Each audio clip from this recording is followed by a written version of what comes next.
And this is Writers' Voices with Monica and Caroline. I'm your host, Monica Hadley, and my mom and co-host, Caroline, wasn't able to be here today.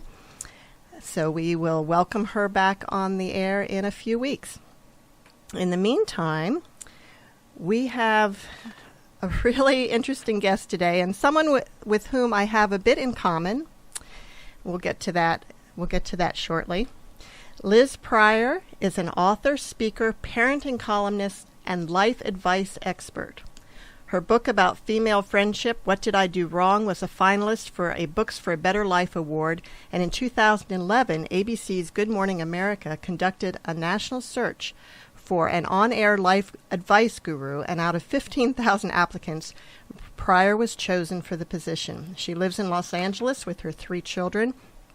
And the book that we're discussing today is a memoir, Look at You Now, My Journey from Shame to Strength. Welcome to Writers' Voices, Liz. Thank you so much for having me.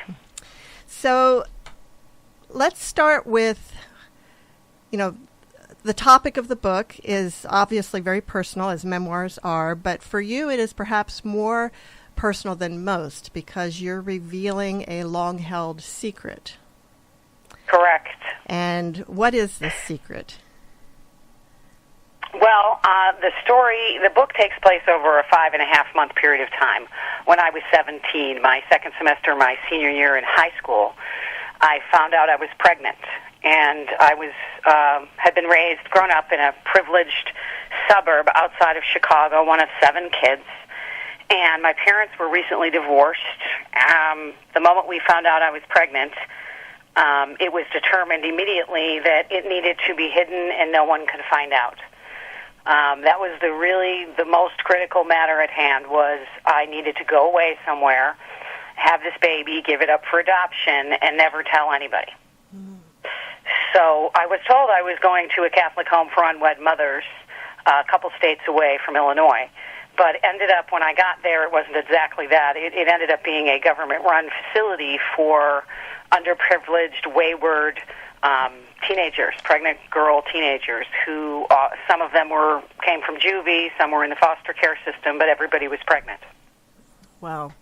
And, of course, that was quite a shock initially for you. Yeah, it was a fish out of water. I had 4 days previously been in the British Virgin Islands on a sailboat sailing with my family, and I end up in this facility all by myself. My mother drives me there, and, I was terrified, absolutely terrified. I mean, I was terrified on multiple levels, subterraneally terrified. By the time I got there, I think I'd known I was pregnant for 4 days.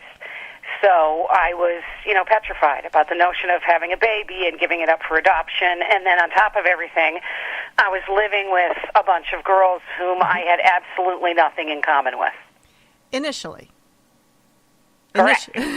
Because throughout the story. I sort of see it as, the only real way for me to have told this story was to tell it through the eyes of the 17-year-old. Right. I don't really comment on the story. I basically report it in this book. So eventually I see it as a book of sort of transformational coming of age, a girl who comes into knowing herself and the world in a completely different way than she did when she arrived.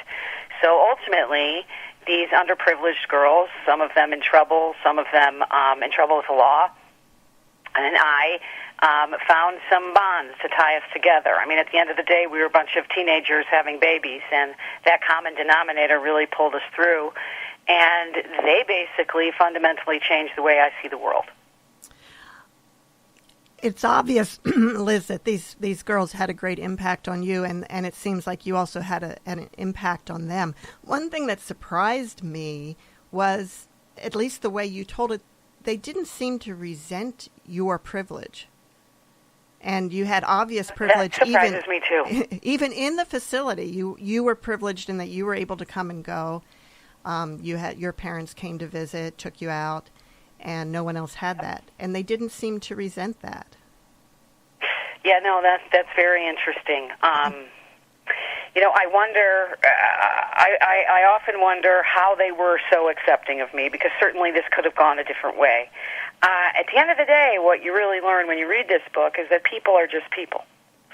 And regardless of where you come from, and we were all so young and all so vulnerable and fearful, really, for different reasons, they were very much intrigued. I'm sure it came across, but, the waiting period of waiting to have your baby and then leave and go resume life, it was so arduous and boring that I sometimes wonder if it wasn't exciting for them to have this girl in who had this hidden story. They all knew I was this hiding rich girl. And, eventually that all went away and we all just became friends. I mean, not with everybody. I got very close to a few of the girls. But for the most part, they were all very focused on the hope of these babies in their stomachs and, the possibility of love and the dream of having a reasonable life and something to love and something to love them back. And throughout the story, we come to learn that they were horrified to learn I was going to give my baby up for adoption, that I would give my baby to other people. And as one of the girls in the story says, and have them pretend it's theirs. That was their perception of adoption. And eventually, by the end of the story, there were a couple of girls who really did want to go back to high school and realized that they weren't equipped to have children and considered and followed through with giving their babies up for adoption. Wow. Were you able to maintain any communication with these girls after you left? Absolutely not. Wow. When those doors closed, that whole life closed. And for the listeners, the name of the book is Look at You Now, and that came from a couple of years before my mother died, about 4 years ago. She and I had not really discussed this story. Basically, she had asked me at the time to promise her that I would never tell anybody. She was just positive it would ruin my life and certainly ruin my chances for any sort of a successful life. And I believed her. So we didn't talk about it much, but well after I was married 14 years, had 3 kids, got divorced, I said, Mama, I'm thinking about writing this story in a book, and I wondered how you would feel about that. And she answered, you do whatever you want, sweetheart, look at you now. Thus, we came up with this title, Look at You Now. Oh, that's so touching. We had real trouble with this title. I think it's a great title. Yeah. Well, thank you so much. Yeah, so the girls, obviously, it's funny looking back because I have 17, 19, and 21-year-old kids right now. It's one of the reasons I decided to write the book. They came to age of, love and sex, and I had, what better conversation to have for a sex ed conversation than I got pregnant the first time I had sex. Kind of the whole notion sort of started out with me feeling really strongly about not perpetuating the holding of this truth. I didn't feel comfortable not telling my own children the truth, and they're my children, and it's my life, and this is my family. I felt, really kind of righteous about that. And once I told my children and I saw their response and their open hearts and their acceptance, I realized that it was like even a bigger message, that what I really wanted to show them was whatever happens to you in life, whatever choices you make and whatever consequences you have to pay, the only thing that really matters is that you inside yourself can get behind yourself, forgive yourself, accept yourself, and move on. And it has to start there before it can even, we don't want one single experience to define who we are, and that's what I wanted to teach my children.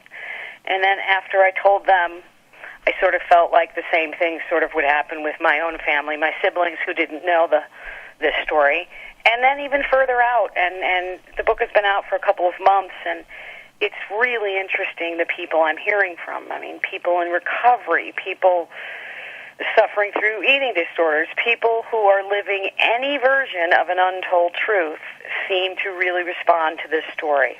We had a guest on a few years ago. I should have looked it up before we got here today, who wrote a book about the keeping of a big lie and how that impacts your life. And and what amazes me is, how did your siblings not know? I just actually recently had an interview with Dr. Radio. She's a psychiatrist, and so interesting talking about the psychological, impact of all of this. Mm-hmm. What I told her is that here is the real bummer of all of it. Besides, the layer upon layer of difficulty, the community, people who knew me, and the family members. Don't forget, the 4 older siblings were in college or out of college, so they weren't living at home. So there was no email and there was no cell phones. So they were, physically disconnected to my absence, right? But the whole community suspected. Everybody who knew me suspected that I was out somewhere having a child. Unfortunately, I wasn't, eating bonbons in Europe. I was in a facility a few states away, really struggling. But this is, I think, a product of the overprivileged. It's this, waspy, push it under the rug and don't talk about it. If you don't say it, it didn't happen. If you can't see it, it never happened. So do I think within my own family, there was a massive wedge, unspoken wedge of what they all may have thought, what they knew. They were not told. I certainly found out when I wrote this book that they were not told and then told not to ask me. It was just, Liz is away and she is sick. But to never be asked how I was and to never receive get well cards or visitors, one has to suspect that everybody sort of figured something like this happened. And the positive way to look at it is to imagine people didn't ask me anything because they were trying to be respectful, which then again, perpetuates for 4 decades this unspoken situation that I think really impacted me within my family. Oh, obviously. Yes. Now, one of the things that I found surprising because, well, as you may know, I was in a similar situation. I also became pregnant at 17. I had just graduated from high school. I was with my boyfriend of 2.5 years. We went ahead and got married as soon as I turned 18, and I had the baby, and he's now, I'm very proud of him. He's 39 years old. This was a couple years before you. It would have been in 1976 that I became pregnant. And, I now have 2 beautiful grandchildren. And so I took a different solution. But I understand why your subtitle is My Journey from Shame to Strength, because this happened to us in an era where getting pregnant for a middle-class Catholic girl, which I also was shameful. Yeah. But getting married there were a lot of girls in my class who got pregnant, and most of them did get married. There were a few who probably had abortions. There were rumors about that. There were a few, because this was right after abortion became legal. There were a few, at least 1 or 2 that I can remember that stayed in school and gave the baby up for adoption.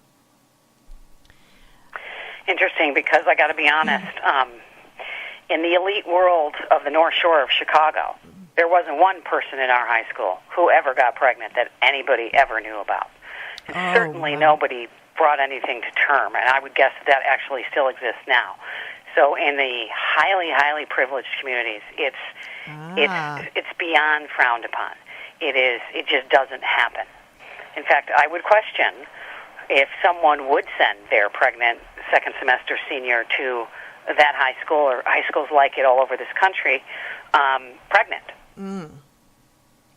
Wow. So, for instance, when it's really hard to describe when you come from this kind of a culture. Even the man I married, I had to muster up every piece of courage, 20 years ago to tell him that I had a child. And he grew up in a middle-class family in New York and just looks at me like, what's the problem? Sort of, what are you talking about? Is that what rich people do? Because, my friend's girlfriend got pregnant, and, it really just wasn't such a big deal to him, right? Right, yes. Interestingly, I went back to my hometown and did a book signing a couple months ago.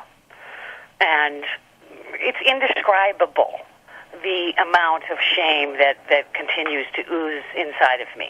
Wow. And, it wasn't just a personal, I'd like to face the elephant in the room. It was kind of a global, I want to face the elephant in the room. That my children support me, my friends. And it was so moving to stand up and just stand behind the truth and tell it and have it be met with such grace and acceptance. And as I signed books that day, there were many people who in a quiet voice said to me, wow, thank you so much for telling this story. We can really use to hear this. It's almost as though some traditional subcultures don't even want to be the way they are, but they are. Yeah. So for me, it was a very big moment. It was almost as big as my kids. I can see that, and I bet there were other girls in your high school that got pregnant, but they probably had abortions. Let me tell you, I have heard from them. Oh, really? Yes. I can't tell you how many new Trier girls I have heard from who got pregnant in high school right around the time I did.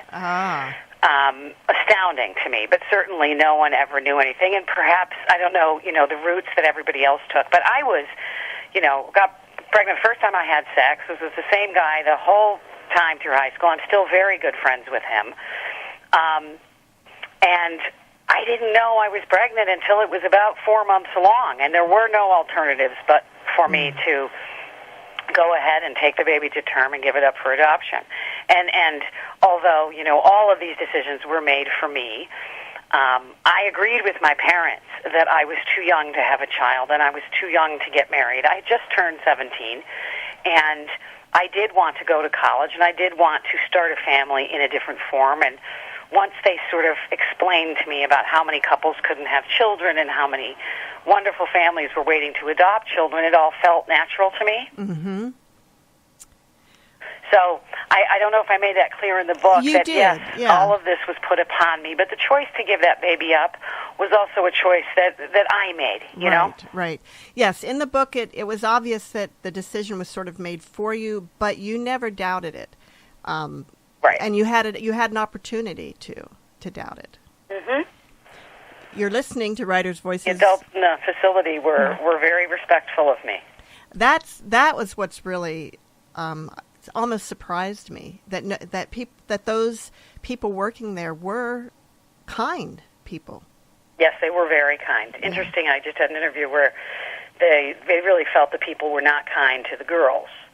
And, it was very interesting. I've never talked about that before, how, I found a real anchor for the listeners. There's a social worker that I had to go see every week, and she became my anchor and sort of a friend and a place that I think helped me find the hope beyond of this situation. And the other girls never went and sort of joked around and called her a bitch and didn't like her. And, their irreverence for all of authority was kind of hilarious in retrospect, because as teenagers, you have all these thoughts about what you want to say about certain adults and teachers and cops, and these girls would just say them, and I had never heard of anything like it before. They would just swear at them and completely disrespect them. Mm-hmm. And I think that their efforts, they made great efforts, but the girls were like steel walls. And I wonder sometimes if, when you're raised in a home and you're taught to respect authority, it starts very early. And I think a lot of them were not taught that, or certainly their experience with authority was pretty horrific. So They felt no regard for being kind to them, but I felt they did a pretty good job of trying to get through to the girls. The doctor, who was nicknamed Dr. Dick, he made no efforts with the girls, but certainly Alice, the residential hall lady, and the social worker. Right. And, there weren't very many adults in this story. Yeah, right. You're listening to Writers' Voices, and our guest today is Liz Priyor, the author of Look at You Now, My Journey from Shame to Strength.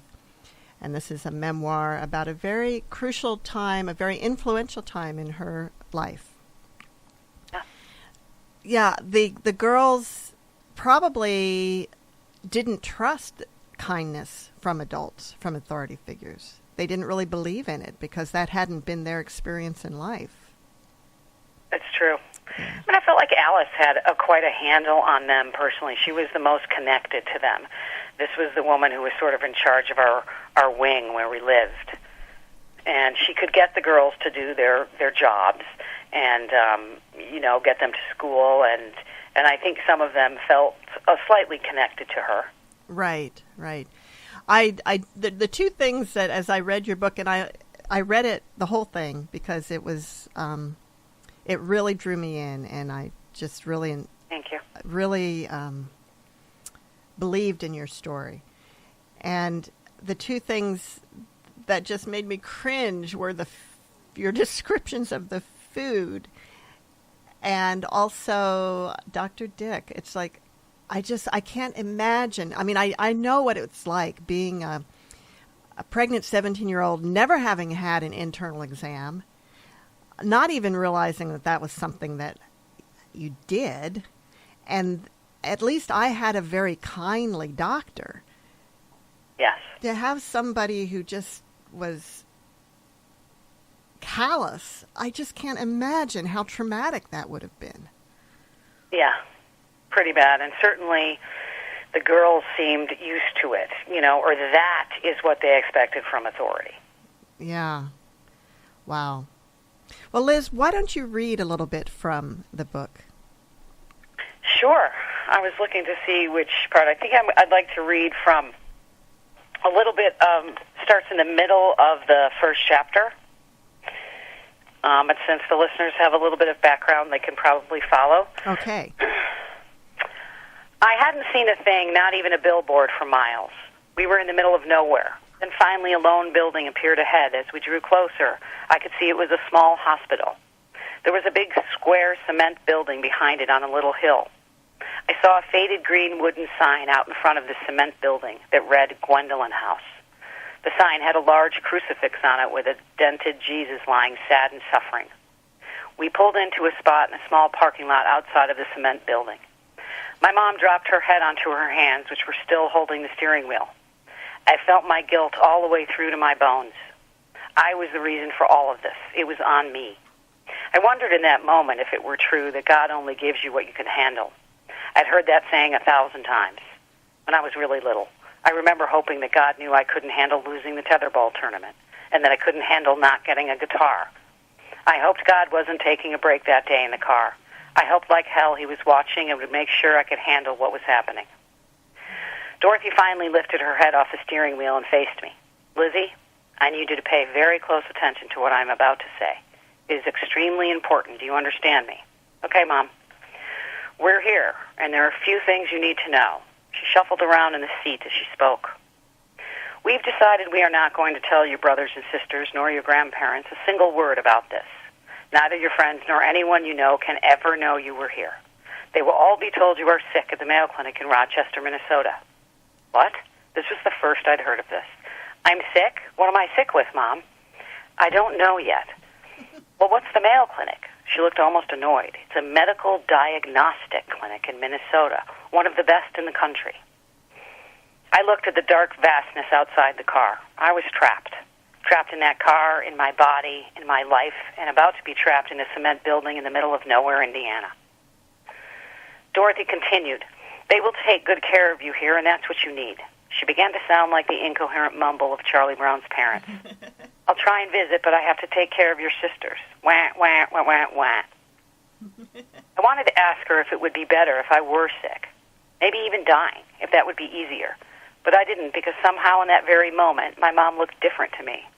For the first time in my life, I saw her as a person. I remember once seeing my third-grade teacher out at a restaurant and thinking, what the heck is Ms. Beckwar doing eating? Teachers don't go to restaurants, and moms aren't people. They're moms. But that moment in the car, Dorothy was just a person, racked with worry, defeated, and overwhelmed, and it scared me. I was the cause of this.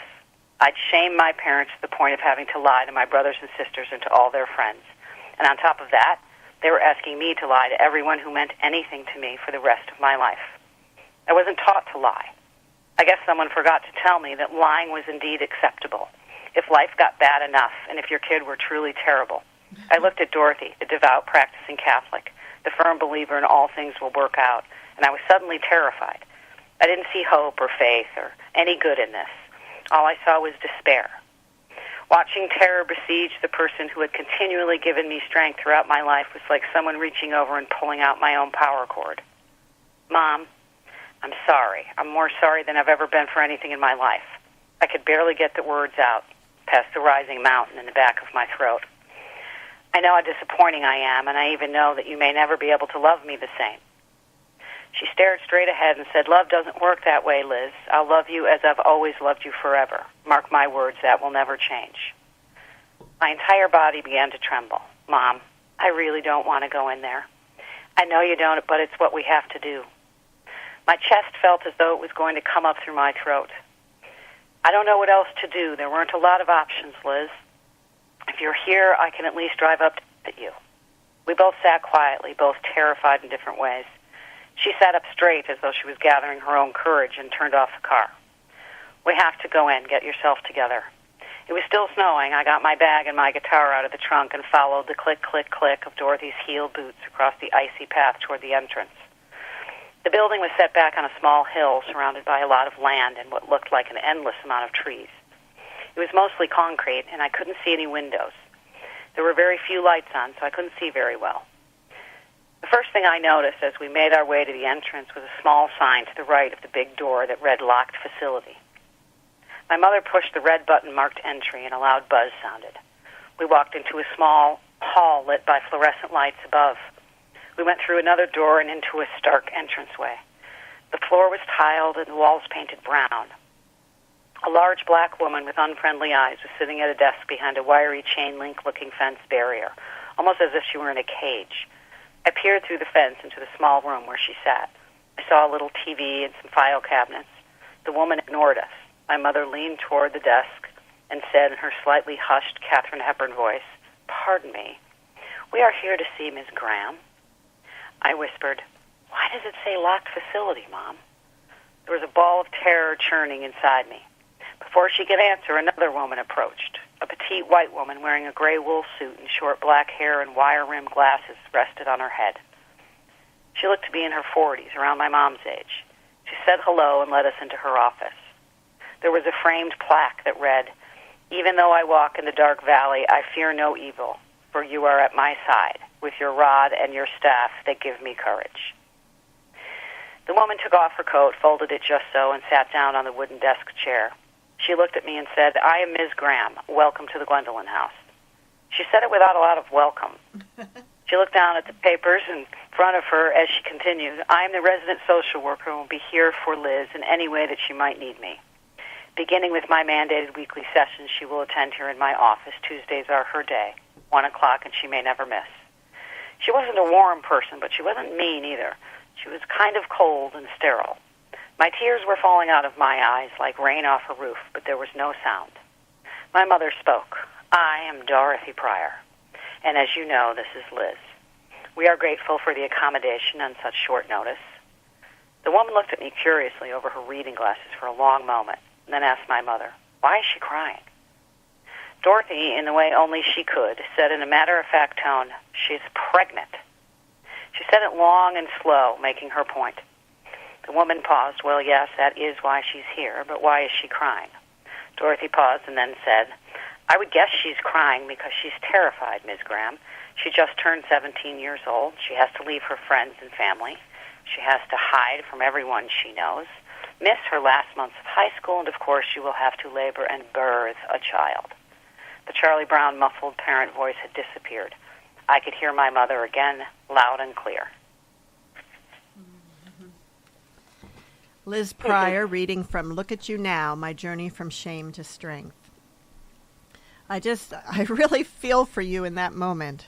Wow. Yes. That was the tough stuff.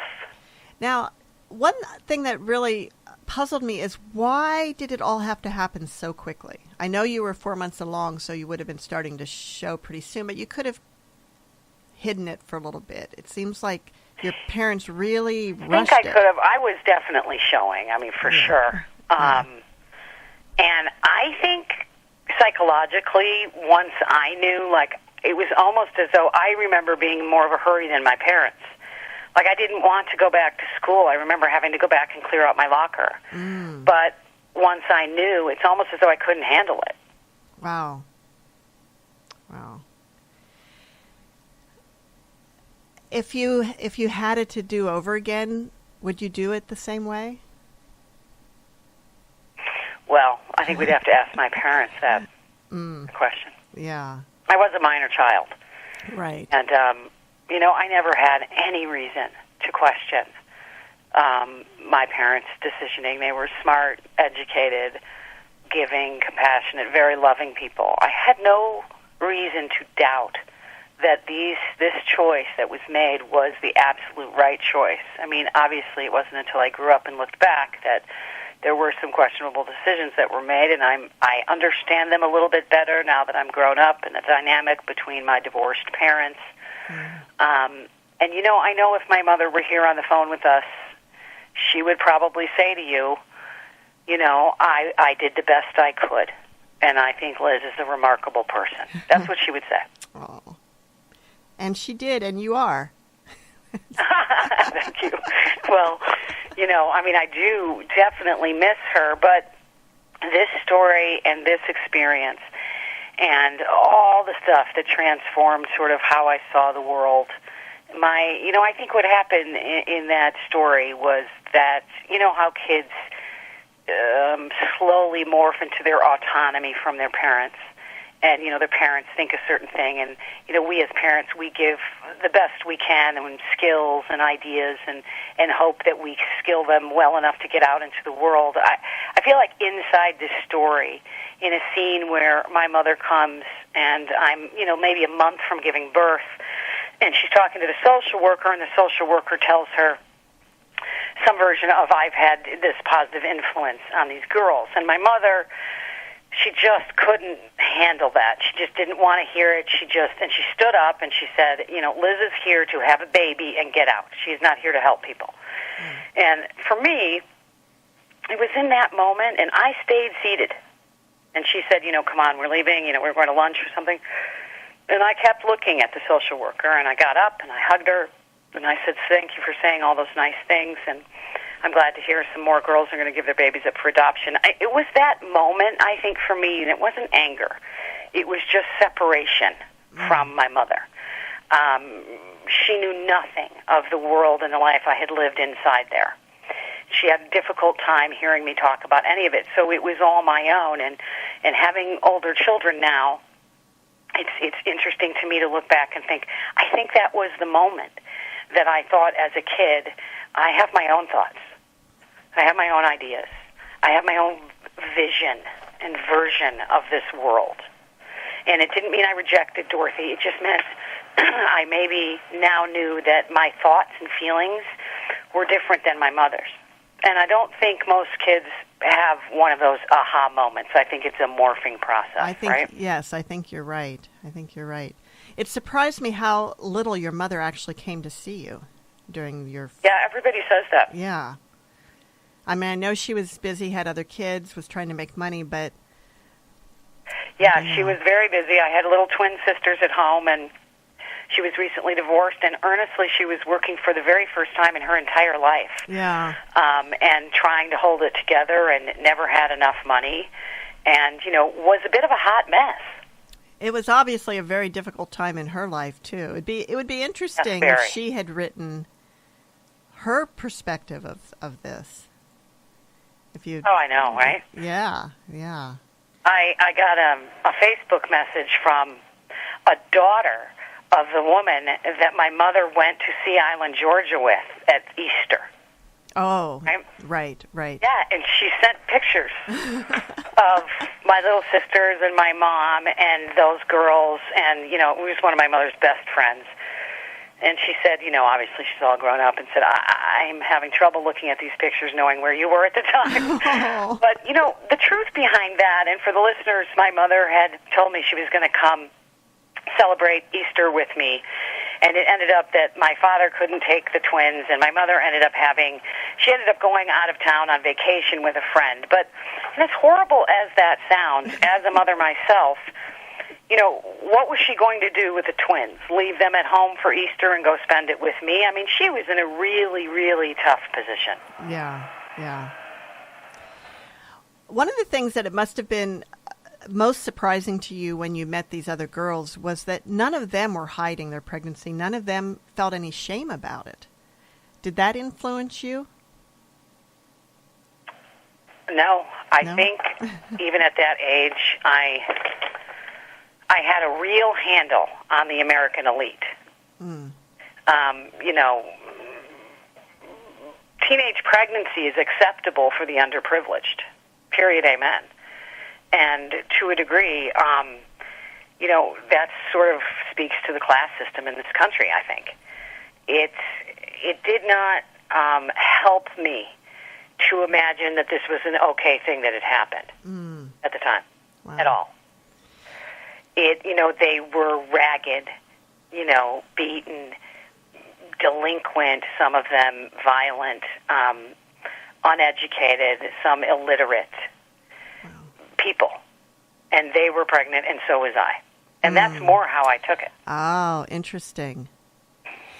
And, nobody else was there. Now, over the years, unwed motherhood seems to have become more acceptable in a broader range of subcultures, but maybe still not in where you were raised.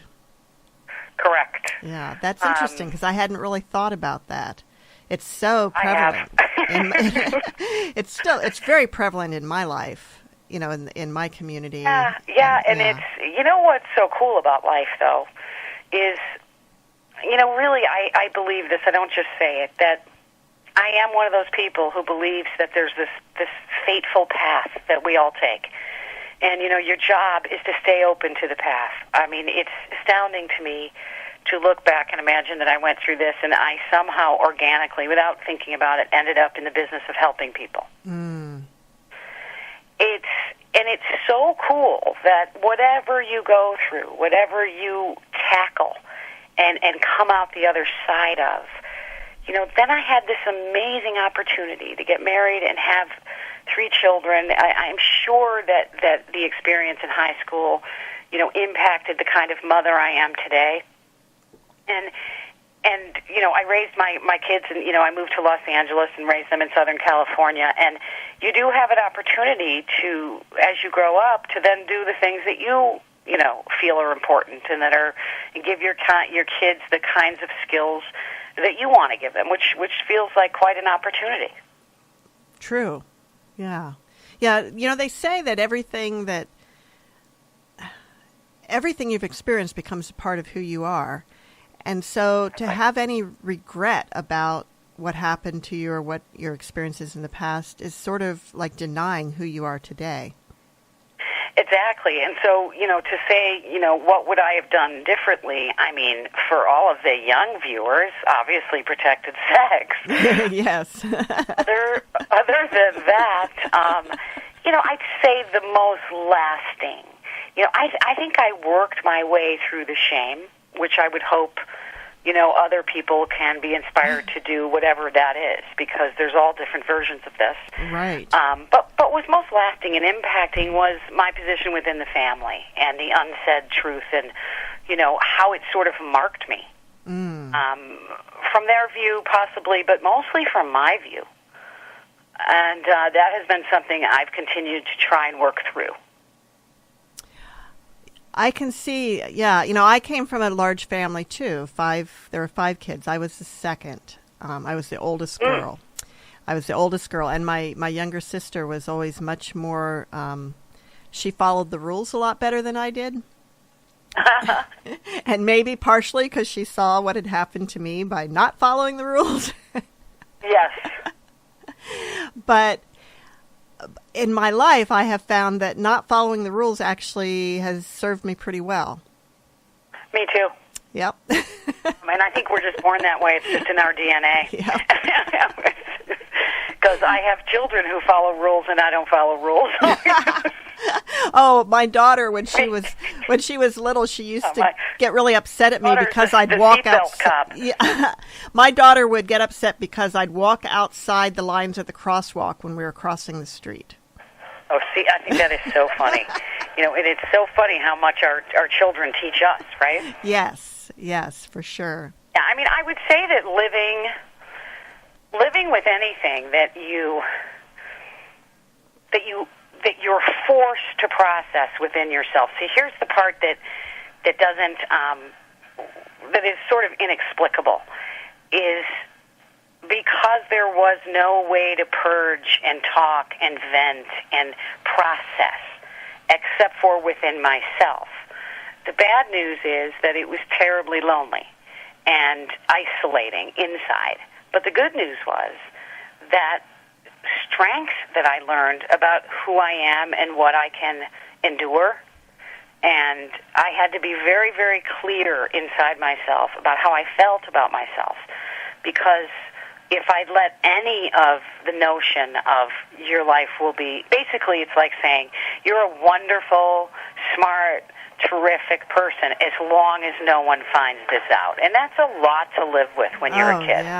And whether that message comes in from yourself or someone else, it's a beast to deal with. Absolutely. You're listening to Writers' Voices, and our guest today is Liz Priyor, author of Look at You Now, My Journey from Shame to Strength. Liz, I think one of the things that helped me, for me, it was I had the shame, and I wanted to keep it secret. In fact, I didn't tell my parents I was pregnant until 2 weeks before the wedding. And we'd been planning the wedding for a couple of months. They knew I was getting married. They weren't happy about it, but I was going to be 18. I was in college already. And I was turning 18, and I finally told my mother, and she told my father. I was afraid to tell my father. She told my father. My father came to me and said, "You don't have to get married. We'll help you." But I was too afraid. I was too afraid of the consequences of having that baby on my own and not being married. And you're still married to the father of that baby? No, I am not. But we were married for 19 years, so I figured that's a good run. That's a very good run. And how did you guys survive? Did he go to college? No, but he was a couple years older. He was working already. He was a carpenter, and so he did that. But then he became ill very early in our marriage and was unable to work for a number of years. And I, by that time, had 2 children and became the breadwinner at the age of 23, 22, 23 years old. And from that, built a number of very successful businesses. And so right now I'm involved in, the businesses that I helped found and helped run, employ hundreds of people. So look at you now. Look at me now.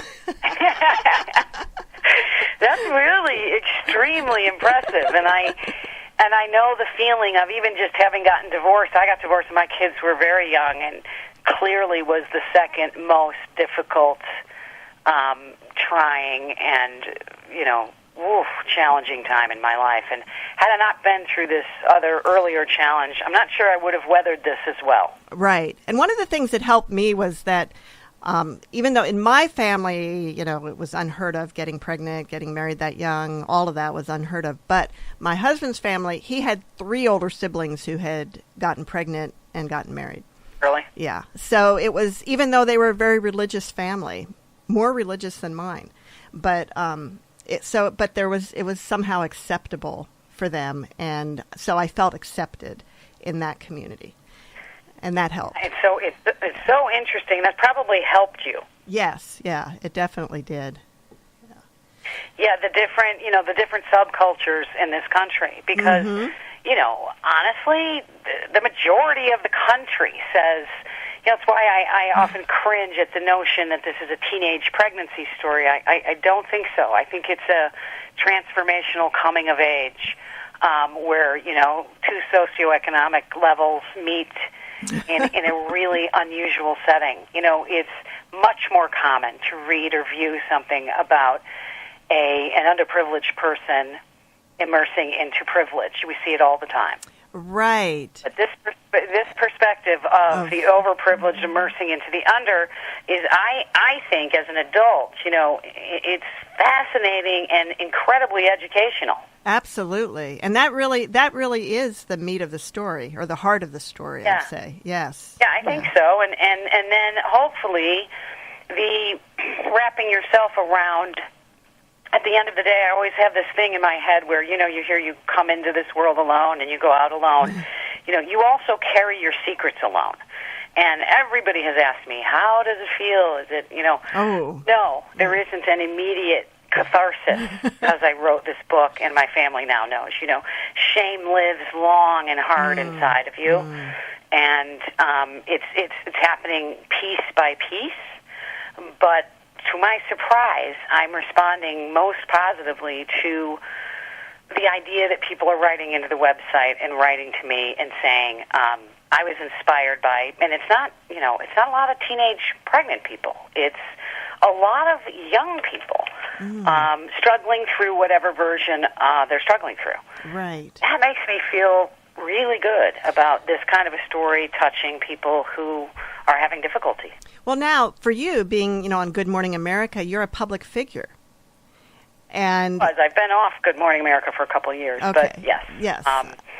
And I consult on my website, and yes, I had great fear, to be honest. I've never even won at bingo, so beating 15,000 people was a pretty big deal in my life. And I was very nervous when it got down to the Final Four for Good Morning America that they would vet me and find out I had a child when I was 17 and I wouldn't get the job. Whoa. That's how much this lives inside you. Wow. And in the reality is that experience helped make you good at that job, helped you be the right person for that job. I think so. When I think back to the executive producer in the final, network interview, and he said, we've talked to everybody else. What makes you think that you're qualified to do this job? And he said, why should I hire you? And I looked right at him and I said, because I can do it. I can help people. I've been through a lot. I have children. I've been married for a long time. I'm divorced. I'm the everyday lady who's, and he said to me, you seem to have a real knack to be able to tell people the truth without offending them. That's what we like about you. And I'll never forget it. And I wonder if that isn't that muscle way back then that taught me this right lot of compassion. Right.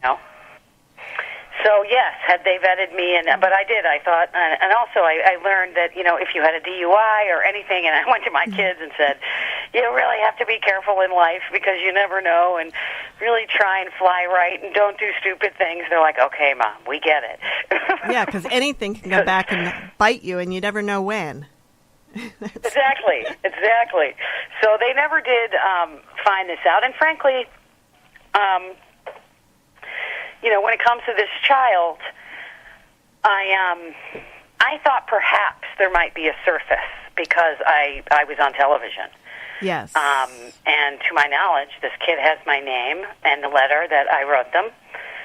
But I have pretty strong feelings about this. I feel like I made the choice back then at 17 to give this baby to a different family.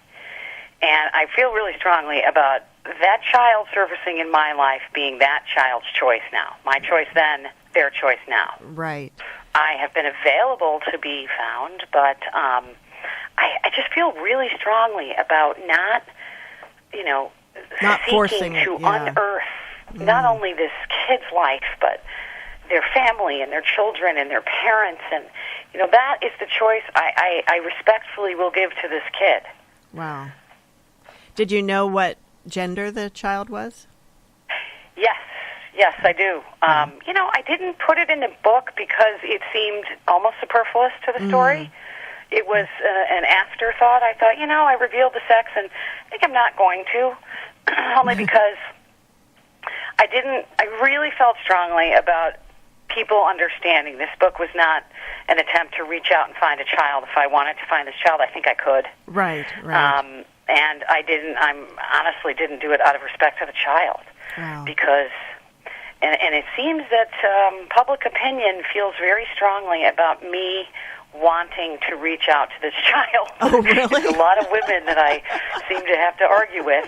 But I feel really strongly about the fact that I am so here to be found. Yes. It's not like I'm hiding under a rock. I can be found, and if that's going to happen, that person will reach out and find me. And it hasn't happened thus far, and my children and I are well prepared if that surface happens. But I have this weird, gosh, now that I'm 50, to turn around and seek this out and say, so how did it all go? I don't want to do that. I do know a number of stories like that where people found parents, friends of mine that had given away babies, and they found the child came and found them later, and it can be a very heartwarming thing. Absolutely, and of course, I'm hearing enormous amounts of not heartwarming stories that are coming into my website that sort of affirm. Certainly not me seeking out for tumult. If this child wants to surface, I think it could be extremely heartwarming because that's what they'll want to do. I totally agree. What is your website, by the way, so that listeners can... It's LizPriyor.com. And that's LizPryor.com. Yep. Great. So we only have a few minutes left. Let's talk a little bit about the writing of the book. How long did you spend writing this? Altogether, probably 6 months. Wow. I sold it on 4 chapters. I wrote 1 chapter and said, all right, I'm going to sit down in church and I'm going to have a talk. And if this is not supposed to happen, I will take the barriers as the sign. And, of course, I called somebody and said, I need a memoir agent. And she laughed and said, memoirs are really tough to sell. And I got it to a memoir agent who called me the next day on 1 chapter, and she said, you need to write a few more, and we'll get it together. And within a couple of months, I was in New York with 4 chapters and an outline, and we sold it to Random House. Wow. And I finished it, 4 or 5 months later. Okay, so it doesn't sound like there were too many barriers. That went pretty... As though the Red Sea parted. Yeah. Now, every time there should have been a barrier, and particularly for anybody who writes and knows, there are just such huge hurdles. But it really was like every gate just kept opening and opening and opening. And I remember feeling really uncomfortable with the publishers and editors in New York reading this story that my own family didn't even know. Oh, wow. At what point did you give it to your siblings to read? Yeah, I gave it to my siblings and my dad, after maybe a second finished manuscript. Wow. And this is the first time you talked... I mean, your father obviously knew about it, but was that the first time your siblings first... Correct. Oh, my gosh. So what kind of reaction did you get from them? It was mixed. Wow. Yeah, my brothers were, incredibly moved and, emotional, and everybody had all sorts of questions. And my sisters were, it was difficult. It was difficult because I think, also the book is reminiscent of a time that in all of our lives was pretty difficult during my parents' very adversarial divorce. Yes. The good news about this memoir is that, unlike a lot of other people, this was a story that my siblings weren't in. So there was obviously no controversy on truth and fiction because they weren't there. That's true. So, yes, so that was number one. I spoke at UCLA, and the teacher told me that there's actually a support group for memoir authors. And I was like, really? So, it's difficult, I think, perhaps I put upon my siblings the idea that they probably now have to be accountable for something they didn't sign up for. They didn't write the book. And perhaps people are going to say, oh, you really didn't know, and did you ask her, Yeah, So yeah. It's been good, but it's a process. Yes, I can see that. You know? Yeah. Now, when you were writing it, you really seem to have immersed yourself in the memories, and it's so present. It's so, your writing is so immediate. How were you able to recall such detail? Well, I just found out.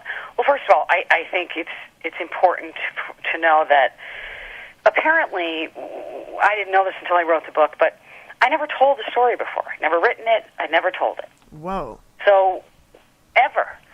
I never told. The first time I told a version of it was to my present-day boyfriend, who is the one who convinced me to write this book. I told him a 20-minute version, and he fell off the couch and said, "Are you kidding me right now? You have to write this." And I thought, no, you don't understand. I can't write this. But when I sat down to write the book, I was most shocked by, I decided to start in the car. And, my mother and I driving to the facility. I knew that I would tell it through the 17-year-old voice, and I also felt like I should probably retrospect to, I needed the reader to see the difference and the disparity between my life and where I was going. And the only way to do that, I felt, was to retrospect onto my childhood so you could see this idyllic, loving, crazy, wonderful, big lots of brothers and sisters and skiing and great life, and then, you're going to get to the facility. So I knew all that. But once I started, I couldn't believe it was like the Hoover Dam just breaking. Every time I would bring up a certain subject, like the girl who lost her baby, or, I remembered things, and a psychiatrist that I was interviewing with recently said, oh, well, we call that, I forget what she called it, but like light bulb something. It's the memory that you preserve in your brain after trauma if you don't talk about it. Now, basically, apparently, when you talk about memories, you don't mean to, but your brain does change them slightly over time. Oh, so when you don't talk about it, there's this beautiful gift. Well, certainly it was a beautiful writing gift to be able to remember. I could smell things. I saw everything. I saw the colors. All I'd have to do was think of a big memory, and it would push in all these details to the point where I'd have to stop writing at the computer and get my legal pad and make notes. That's fascinating. Isn't it? Yeah. Yeah, and that it actually has like a name and that it's a thing. Oh. It's a definite thing, and even when I sold the book, it was this grand dame, fabulous editor at Random House who said to me, your work reads like it was preserved in ember. Oh, wow. That's awesome. It was. It was. Well, Liz, we're out of time, and I really appreciate you sharing with us today. Oh, and I appreciate you sharing your story and having me on. This was great. Yeah. And the title of the book is Look at You Now, My Journey from Shame to Strength by Liz Priyor. You can find out more and comment at lizpriyor.com. And we'll see you all next week on Writers' Voices. Thank you. Thank you.